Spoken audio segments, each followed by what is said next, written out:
সিনেমায় জুটির প্রথার প্রভাব অনেক। প্রতিষ্ঠিত জুটিগুলোর অধিকাংশ ছবি ব্যবসার মুখ দেখে। ঢালিউডেও এই রীতি প্রচলিত রয়েছে। তবে গত 1.5 যুগ ধরে কেবলমাত্র সাকিব খান এবং অপু বিশ্বাস জুটি উল্লেখযোগ্য সাফল্য পেয়েছে। টানা 7-8 বছর এই জুটি সাফল্য বজায় ছিল।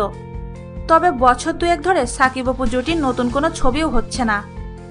এর কারণ সন্তান ধারণের পর অপুর মুটিয়ে যাওয়া এবং দাম্পত্য কলহ। ইতিমধ্যেই তাদের সংসারও ভেঙে গেছে।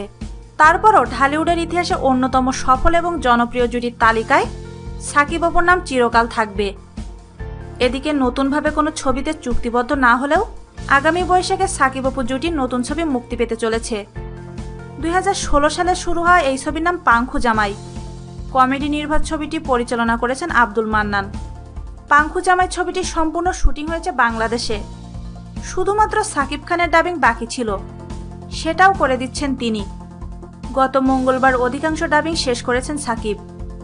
অল্প কিছু বাকি রয়েছে, সেটাও শিগগিরই শেষ করে দেবেন বলে জানান তিনি।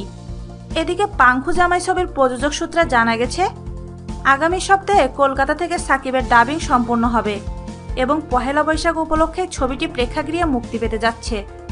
আমাদের এই ভিডিওটি যদি আপনাদের ভালো লেগে থাকে তাহলে প্লিজ সাবস্ক্রাইব করুন। লাইক, কমেন্ট এবং শেয়ার করতেও কিন্তু ভুলবেন না।